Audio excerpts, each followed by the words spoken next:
María Elena había compartido su última tortilla con un extraño la semana pasada, y ahora no le quedaba más que un puñado de maíz seco y la certeza de que la bondad a veces llega demasiado cara. Sus dedos temblorosos separaban los granos, amarillentos sobre la mesa de madera astillada, contándolos como si fueran monedas de oro, sabiendo que esta masa sería todo lo que comería hasta que Dios o la suerte decidieran enviarle algo más. El viento del desierto gemía entre las tablas, sueltas de su pequeña casa, levantando remolinos de tierra que se colaban por cada grieta y se asentaban como polvo de huesos sobre todo lo que tocaban. El sol se hundía detrás de las montañas peladas, pintando el cielo de un naranja que le recordaba a fuegos que ya no podía permitirse encender. Hacía 3 meses que no llovía. Hacía 6 que había enterrado a Roberto. Sus manos, curtidas por años de trabajo bajo el sol implacable, molían el maíz con la piedra que había pertenecido a su madre y a la madre de su madre. El ritmo lento y constante era lo único que rompía el silencio de la tarde. Un sonido que la tranquilizaba, como una oración murmurada. Cada movimiento liberaba el aroma dulce y terroso del maíz, tan familiar que podía cerrar los ojos y recordar tiempos mejores, cuando Roberto regresaba del campo con las alforjas llenas y la risa fácil.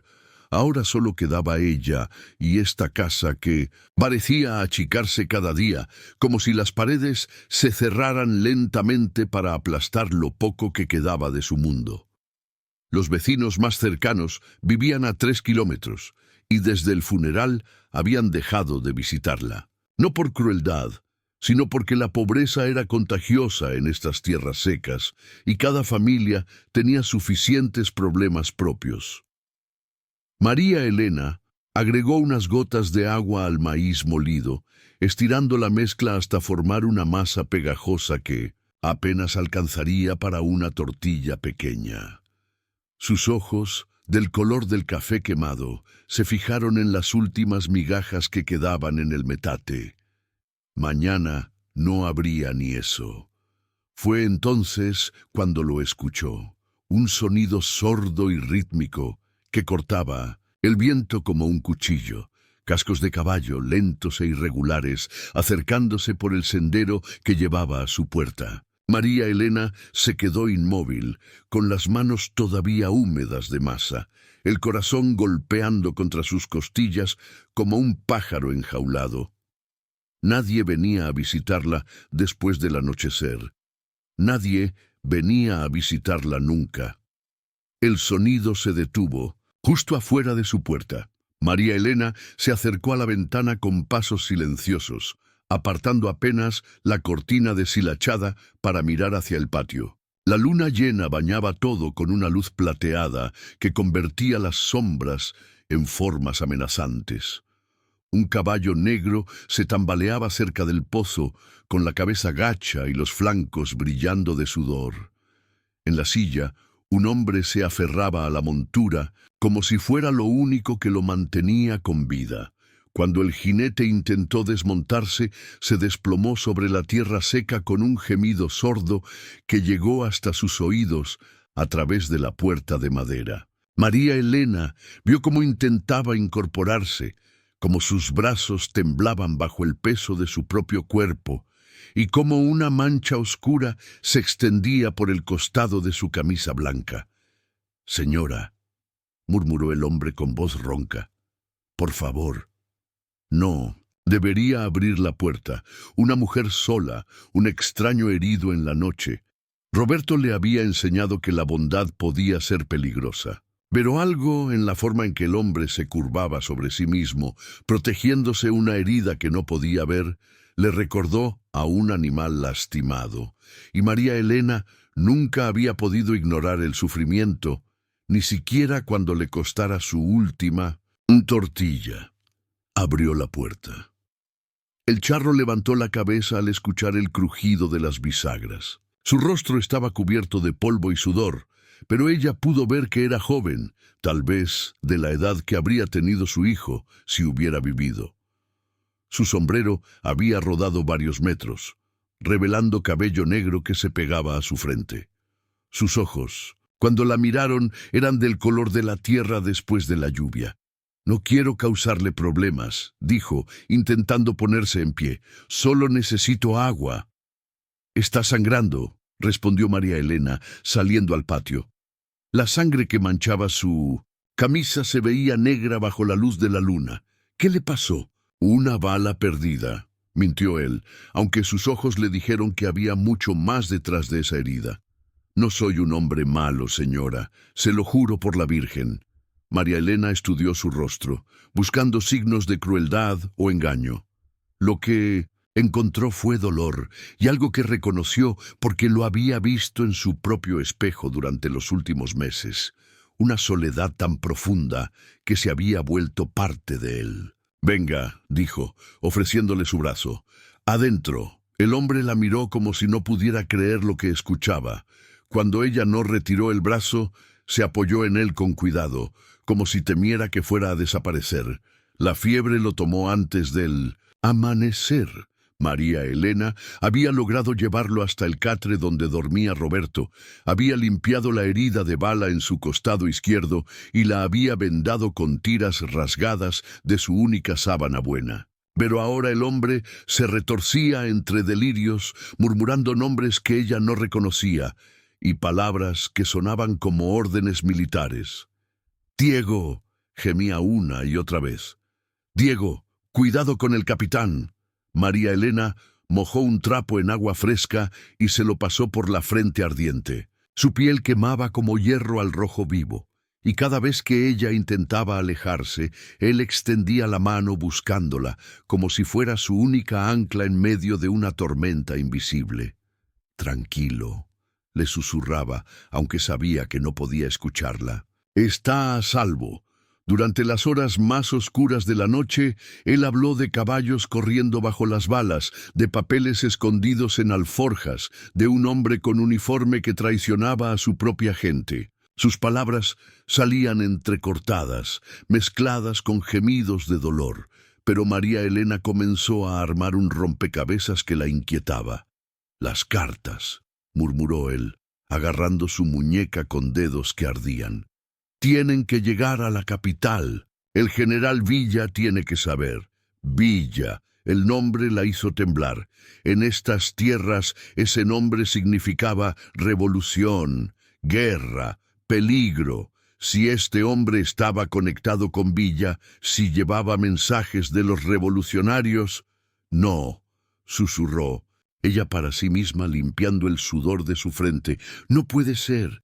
Pero cuando el hombre abrió los ojos por un momento, lucido a pesar de la fiebre, y la miró con una gratitud tan profunda que le partió el corazón, María Elena supo que no importaba quién fuera o qué hubiera hecho. En ese momento, bajo la luz temblorosa de su única vela, él era simplemente un hombre herido que necesitaba ayuda. «¿Cómo se llama?», le preguntó en voz baja. «Diego», murmuró él antes de volver a perderse en la fiebre. «Diego Herrera». María Elena siguió velándolo hasta que el amanecer pintó las paredes de color rosa. Cuando él finalmente se tranquilizó y su respiración se volvió más profunda, ella se permitió dormir un poco, la mano todavía sobre su frente para sentir si la fiebre regresaba. No sabía que ese gesto de ternura sería la primera de muchas decisiones que cambiarían su vida para siempre. El mercado de San Rafael bullía con los rumores matutinos como una olla hirviendo a fuego lento. María Elena sintió las miradas clavándose en su espalda desde el momento en que bajó de la carreta prestada, con su rebozo negro ondeando en el viento seco. Las conversaciones se apagaban a su paso, solo para reanudarse en susurros, cuando creían que ya no podía escucharlas. «Dicen que llegó un jinete a su casa anoche», murmuró la señora Vázquez a su comadre, fingiendo examinar los chiles secos. «Un forastero. Una mujer sola no debería recibir hombres extraños», añadió doña Carmen, apretando los labios hasta convertirlos en una línea fina. Especialmente de noche. María Elena siguió caminando, manteniendo la cabeza alta, aunque sentía cómo el peso de sus miradas la aplastaba como piedras. Necesitaba hierbas medicinales, algo para bajar la fiebre que había regresado a Diego esa mañana. Pero don Pascual, el boticario, la miró con desconfianza cuando ella pidió manzanilla y árnica. ¿Para qué necesita tanto?, preguntó, sin hacer ademán de buscar las hierbas. Está enferma, es para un amigo, respondió ella, evitando sus ojos inquisitivos. Ah, sí, el amigo. La sonrisa de don Pascual era fría como el metal. Todo el pueblo sabe de su amigo. Antes de que María Elena pudiera responder, una sombra se proyectó sobre el puesto. El padre Miguel se acercaba con su sotana negra ondeando, su rostro severo enmarcado por cabellos grises. Los vendedores se enderezaron automáticamente, quitándose los sombreros. «María Elena», dijo el sacerdote, su voz cargada de autoridad, «necesito hablar contigo». Ella asintió, siguiéndolo hasta un rincón del mercado donde nadie más podía escuchar. El padre Miguel la estudió con ojos que habían visto demasiados pecados para sorprenderse por uno más. «Me han llegado preocupaciones sobre tu comportamiento», comenzó, juntando las manos frente al pecho. «Una viuda cristiana no debe vivir en pecado, invitando hombres a su casa sin la protección del matrimonio». «No es lo que usted piensa, padre», protestó María Elena. «Está herido, necesitaba ayuda. El camino al infierno está pavimentado de buenas intenciones», replicó él. «Dios nos pone pruebas, hija, y esta puede ser la tuya. Rechaza la tentación. Échalo de tu casa antes de que destruya tu alma». María Elena sintió algo arder en su pecho, una rebeldía que no había sentido desde que Roberto murió. «¿Y si fuera Cristo mismo, padre?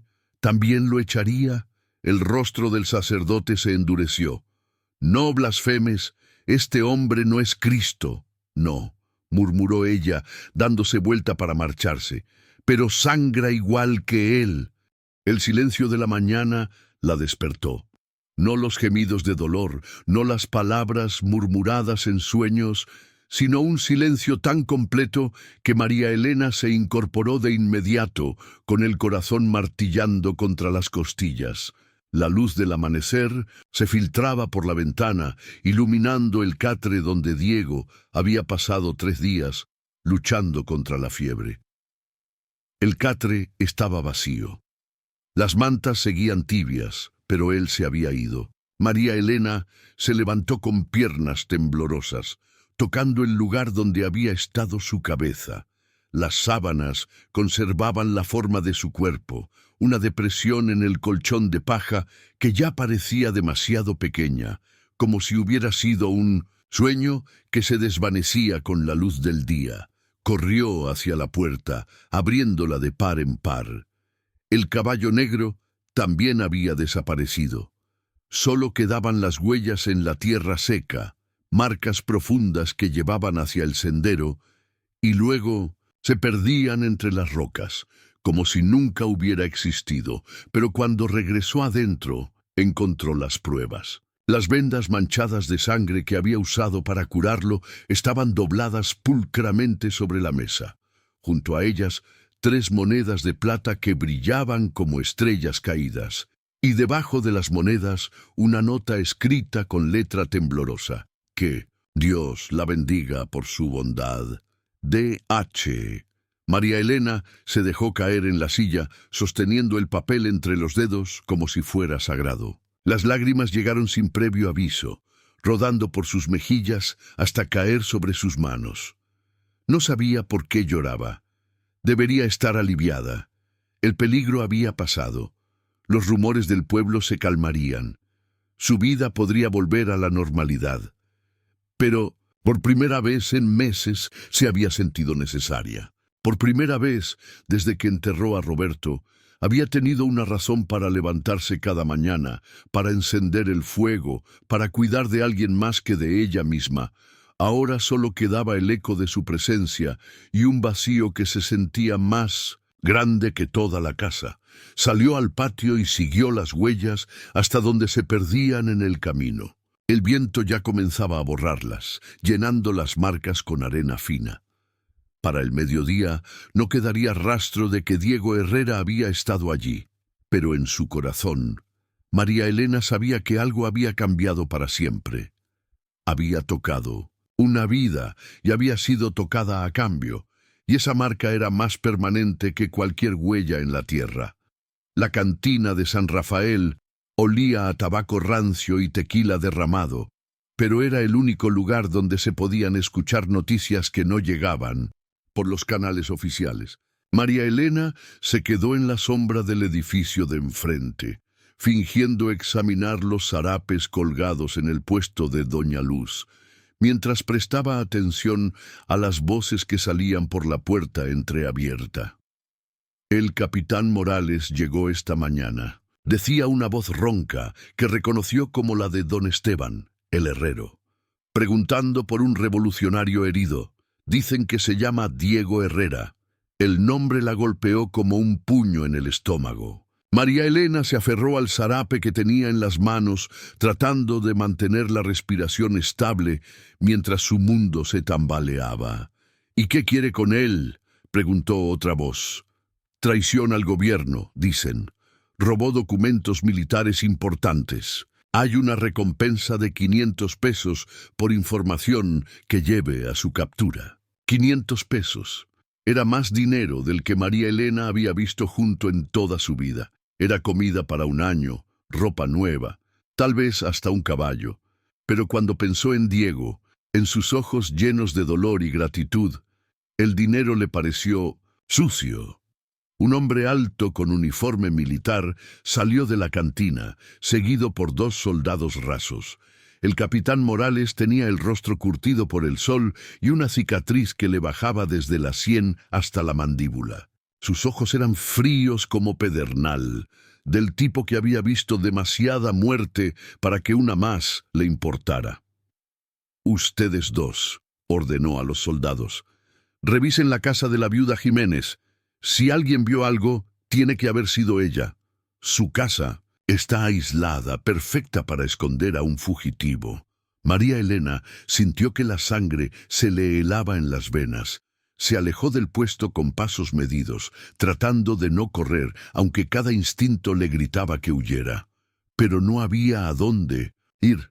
Su casa, su vida, todo estaba aquí. Cuando llegó a su hogar, encontró la puerta abierta y a los 2 soldados registrando sus escasas pertenencias. Uno revolvía su baúl de ropa, el otro examinaba el catre donde Diego había dormido. «¿Qué están haciendo?», preguntó, aunque su voz sonó más débil de lo que había pretendido. «Órdenes del capitán», respondió el soldado mayor sin levantar la vista. «¿Ha visto a este hombre?». Le mostró un dibujo tosco pero reconocible de Diego. María Elena miró el papel, sintiendo que el mundo se dividía en 2 caminos frente a ella. Uno llevaba a la seguridad, al dinero, a una vida tranquila. El otro llevaba hacia el peligro, pero también hacia algo que no podía nombrar, pero que se sentía como honor. «No», mintió, «nunca lo he visto». El soldado la estudió con ojos entrecerridos, como si pudiera leer la verdad en su rostro. «Si está mintiendo, señora, será considerada cómplice de un traidor. ¿Sabe lo que les pasa a los cómplices?». María Elena asintió, aunque sus rodillas temblaban. «Entiendo», pero en su corazón sabía que ya había elegido su camino. Las velas parpadeaban como ojos acusadores en la iglesia de San Rafael, proyectando sombras danzantes sobre los rostros de los feligreses reunidos para la misa vespertina. María Elena se sentó en el último banco, envuelta en su rebozo negro, sintiendo el peso de las miradas que se clavaban en su nuca como alfileres. El padre Miguel subió al púlpito con pasos medidos, sus ojos buscando los de ella entre la congregación. Cuando los encontró, Una sonrisa fría curvó sus labios. «Hermanos», comenzó, su voz resonando entre las paredes de adobe, «hoy debemos hablar del pecado que se oculta entre nosotros, del peligro que acecha cuando una oveja descarriada pone en riesgo a todo el rebaño». Los murmullos se extendieron por los bancos como ondas en un estanque. María Elena sintió que el aire se volvía más espeso, más difícil de respirar. «Una mujer de esta comunidad», continuó el sacerdote, «ha dado refugio a los enemigos de Dios y de la patria. Ha manchado su hogar cristiano con la presencia del pecado y la traición. Padre», se levantó María Elena, sorprendiendo a todos, incluyéndose a sí misma. Su voz sonó más fuerte de lo que esperaba. «¿No dice la Escritura que debemos dar de comer al hambriento y refugio al que no tiene techo?»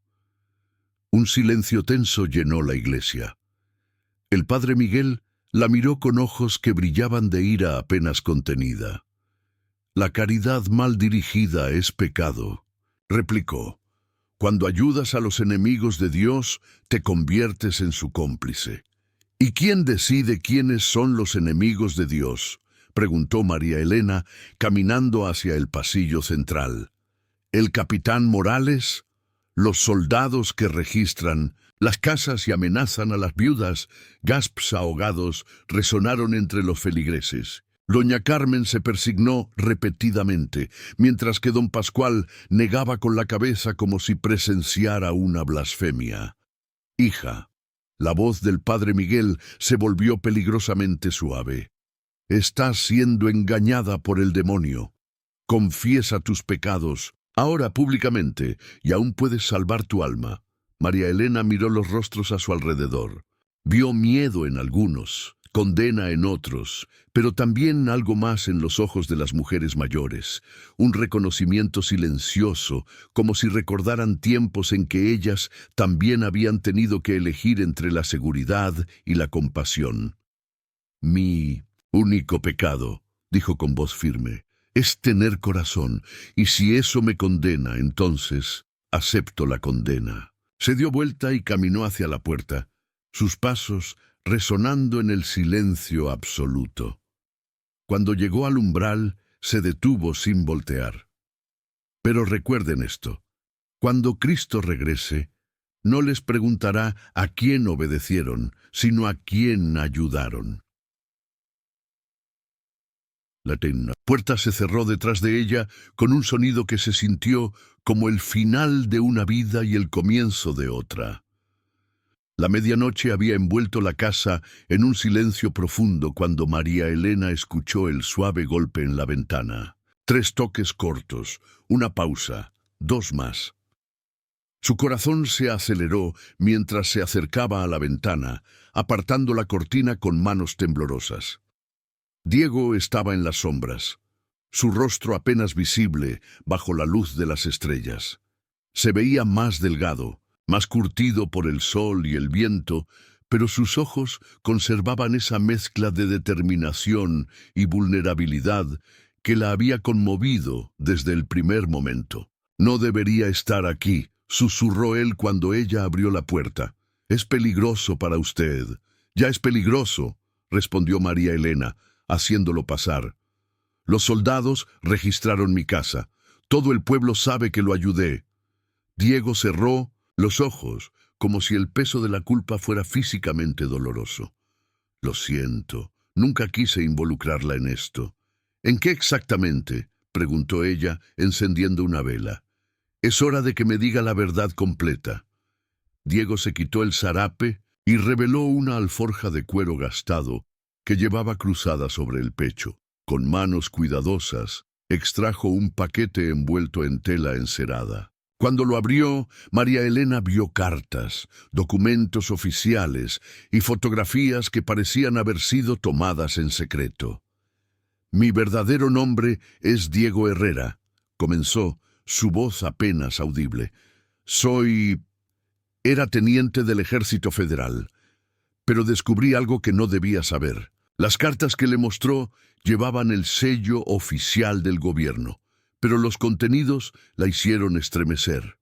órdenes de masacrar civiles inocentes, contratos para vender armas a bandidos, registros de dinero robado de los pueblos conquistados. Y en el centro de todo, la firma del capitán Morales.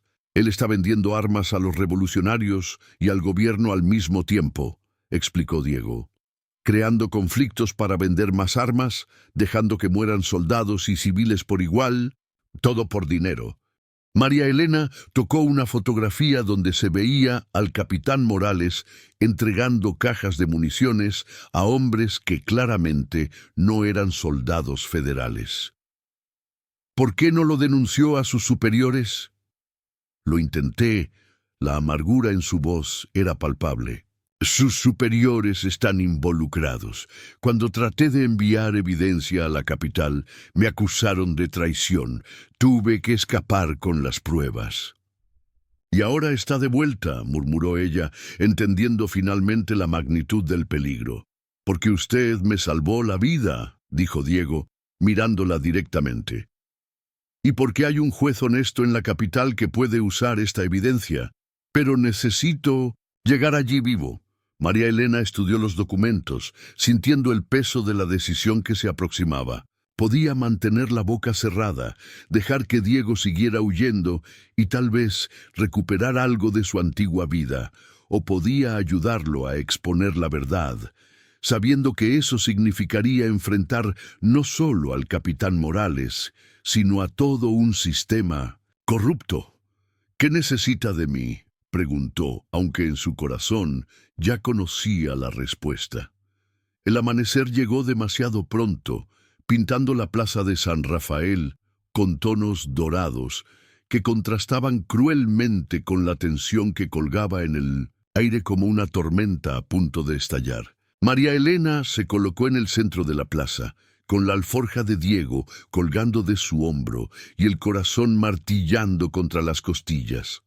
Los soldados habían llegado antes del alba, rodeando las salidas del pueblo con la eficiencia de una trampa bien tendida.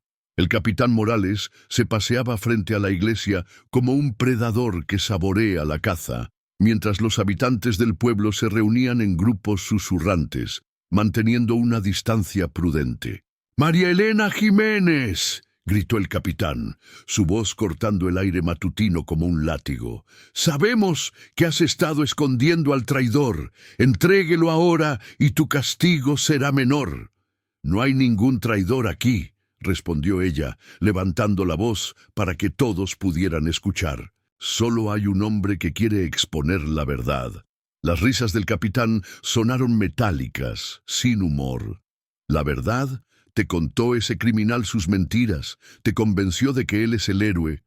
María Elena abrió la alforja y sacó uno de los documentos. «¿Mentiras?», preguntó, desplegando la carta para que todos pudieran ver el sello oficial.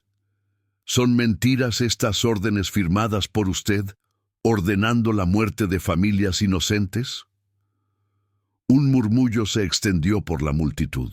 El padre Miguel se acercó más, entornando los ojos para leer lo que María Elena sostenía. Don Esteban, el herrero, dejó escapar un silbido bajo cuando vio la fotografía de Morales entregando armas.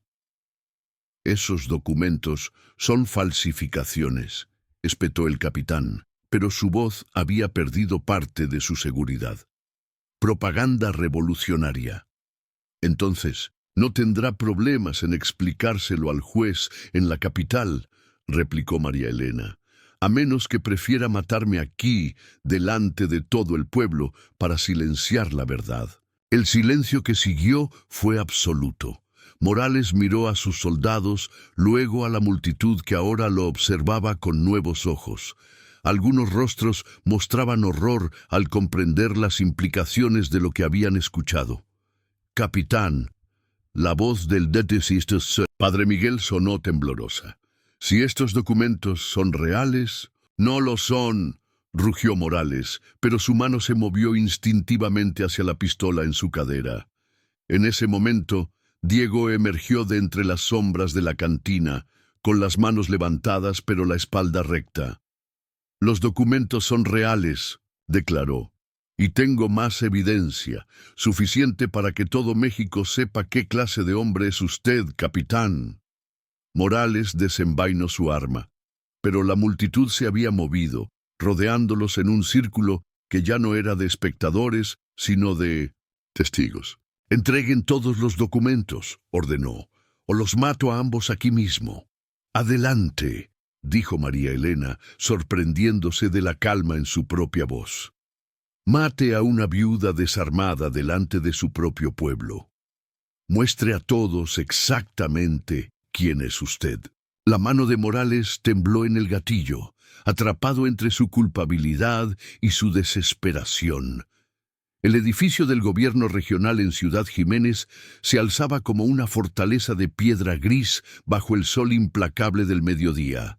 María Elena caminaba, junto a Diego, por los pasillos de mármol, sus pasos resonando en el silencio solemne mientras seguían al escribano que los había escoltado desde la entrada. 3 semanas habían pasado desde la confrontación en la plaza de San Rafael. 3 semanas de viajes agotadores, noches en posadas polvorientas y la constante tensión de saber que los hombres de Morales podrían encontrarlos en cualquier momento. Pero habían llegado, y con ellos las pruebas que podrían cambiar todo. El juez Mendoza era un hombre de cabello plateado y ojos astutos, que examinó cada documento con la meticulosidad de un orfebre evaluando oro. Las fotografías las estudió con una lupa, las cartas las cotejó con muestras de letra que sacó de un archivo personal, y los testimonios escritos los leyó en voz alta, llenando el despacho con palabras que sonaban como sentencias. «Esto es extraordinario», murmuró finalmente, quitándose los anteojos para limpiarlos con manos que temblaban ligeramente. «Si estos documentos son auténticos, estamos hablando de una red de corrupción que llega hasta la capital». «Son auténticos», dijo Diego, su voz firme a pesar del cansancio que marcaba su rostro. «Hay más evidencia enterrada cerca de mi antiguo puesto. Coordenadas que puedo darle, nombres de testigos que aún viven». El juez asintió lentamente, pero su expresión se había vuelto preocupada. «Entienden las consecuencias de lo que me están entregando, ¿verdad? Esto no solo acabará con la carrera de Morales. Hay generales involucrados, políticos en la capital. Algunas personas muy poderosas querrán verlos muertos». María Elena sintió un escalofrío, pero mantuvo la barbilla alta. «Señor juez, ¿qué vale más? ¿Nuestras vidas o las vidas de todos los inocentes que morirán si esto continúa?» Una sonrisa triste cruzó el rostro del magistrado. «Tiene razón, señora, pero la justicia es un lujo que a veces pagamos con sangre». 2 días después, las órdenes de arresto salieron de Ciudad Jiménez como pájaros liberados de una jaula. Morales fue arrestado en San Rafael, junto con 3 de sus oficiales.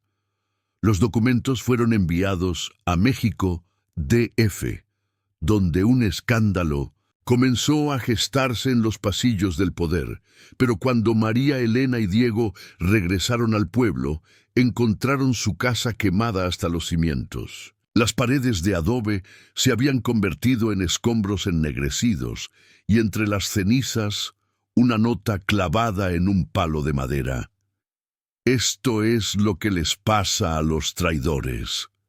María Elena se quedó mirando los restos de la única vida que había conocido, sintiendo que algo se rompía y se reconstruía dentro de ella al mismo tiempo. No había vuelta atrás. La verdad tenía un precio y ella acababa de pagarlo completo. Pero cuando Diego tomó su mano entre las suyas, cuando sintió el calor de sus dedos entrelazándose con los de ella, supo que no estaba sola en este nuevo mundo que habían construido con su coraje. El otoño llegó a San Rafael, con vientos que olían a tierra seca y promesas rotas. María Elena se sentaba en el portal de la casa de doña Carmen, quien le había ofrecido refugio después de que las cenizas de su hogar se enfriaran, observando cómo las hojas amarillas de los mezquites danzaban en pequeños remolinos antes de perderse en el horizonte. Habían pasado 2 meses desde el arresto de Morales, 2 meses desde que los periódicos de la capital comenzaron a publicar historias sobre la red de corrupción militar más grande en la historia reciente de México. Los nombres que Diego había dado habían resultado en más arrestos, más escándalos, cambios en la estructura de poder que llegaban hasta los escalones más altos del gobierno. Pero en San Rafael los cambios eran más sutiles, más personales. El padre Miguel había sido transferido a otra parroquia. Su reemplazo, un joven sacerdote llamado Padre Antonio, predicaba sobre la compasión en lugar de la obediencia ciega. Don Pascual había comenzado a venderle medicinas a María Elena sin hacer preguntas, y doña Carmen, la misma mujer que antes susurraba sobre su reputación, ahora la defendía ferozmente de cualquier comentario malicioso. «Fuiste valiente», le había dicho una tarde, mientras remendaban ropa en el patio, «más valiente que cualquiera de nosotros». Pero la valentía tenía un precio que María Elena sentía cada mañana al despertar. Diego se había ido una semana después del juicio, llamado a México DF, para testificar ante un tribunal militar. Sus cartas llegaban esporádicamente, llenas de palabras cuidadosas sobre procesos legales y asuntos pendientes. Pero María Elena podía leer entre líneas la realidad. Él estaba protegiéndola manteniéndose lejos. Las noches eran las más difíciles, cuando el pueblo se sumía en el silencio y solo quedaba el viento susurrando entre las casas de adobe. María Elena se preguntaba si había valido la pena. Había perdido su hogar, su antigua vida, la simplicidad de ser invisible. A cambio, había ganado el respeto de algunos y la eterna vigilancia de otros que nunca la perdonarían por haber perturbado el orden establecido. Pero cuando leía en los periódicos sobre las familias que ya no serían masacradas, sobre los soldados que ya no morirían por la avaricia de sus superiores, sobre los cambios que su pequeño acto de bondad había desencadenado, sentía una paz profunda que nunca había conocido antes. Una tarde, mientras barría el patio de doña Carmen, encontró una carta diferente deslizada bajo la puerta. Sin remitente, solo su nombre escrito con la letra familiar de Diego. Adentro, una sola línea: «Pronto regresaré a casa». María Elena dobló la carta y la guardó contra su corazón, sonriendo por primera vez en semanas. Tal vez había perdido una casa, pero había encontrado algo más valioso. Había descubierto que el hogar no era un lugar, sino la persona con la que elegías compartir tu verdad. La primavera pintó los campos alrededor de San Rafael con colores que María Elena había olvidado durante los largos meses de sequía y dolor. Las flores silvestres salpicaban las llanuras como estrellas caídas, y por primera vez en más de un año las nubes prometían lluvia verdadera en lugar de burlas vacías. María Elena había vuelto a su terreno, donde las ruinas ennegrecidas de su antigua casa se mezclaban ahora con hierba nueva que crecía entre los escombros. Había comenzado a construir otra casa, más pequeña pero más sólida, con la ayuda de vecinos que habían encontrado maneras silenciosas de mostrar su respeto. Don Esteban había forjado las bisagras de las puertas sin cobrar. Doña Carmen había donado vajilla. Incluso el nuevo padre Antonio había bendecido los cimientos con una oración por los valientes de corazón. Era una tarde de abril cuando escuchó los cascos del caballo acercándose por el sendero familiar. María Elena no levantó la vista de las flores que estaba plantando junto a la nueva ventana, pero sonrió al reconocer el ritmo pausado, confiado del jinete que se aproximaba. «Señora», dijo una voz que había vivido en sus sueños durante meses. ¿Necesita ayuda con esas flores? Diego se veía diferente. Vestía ropa nueva, limpia, y llevaba documentos oficiales que lo identificaban como Teniente Diego Herrera, reinstalado con honores por servicios extraordinarios a la patria.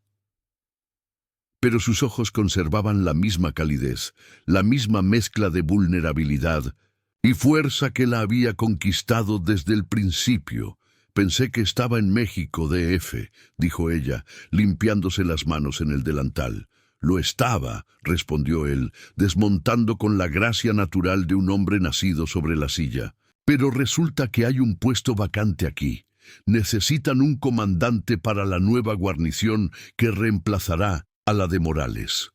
Un trabajo que viene con una casa, tierra suficiente para una familia.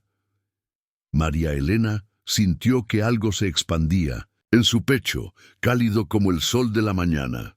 ¿Y usted está interesado en ese trabajo? Solo si viene con una socia, dijo Diego, acercándose hasta quedar a un paso de ella. Alguien que sepa cómo cuidar a un hombre herido. Alguien que tenga el coraje de defender la verdad cuando nadie más lo hace. Alguien que convierta una casa en un hogar. De su bolsillo sacó algo pequeño envuelto en tela suave. Cuando lo desenvolvió, María Elena vio un anillo de plata sencillo, grabado con palabras que la hicieron temblar.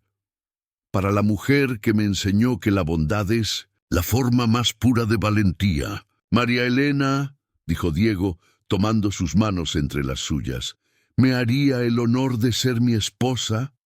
Ella miró el anillo, luego sus ojos, luego la casa nueva que había construido sobre las cenizas de la antigua.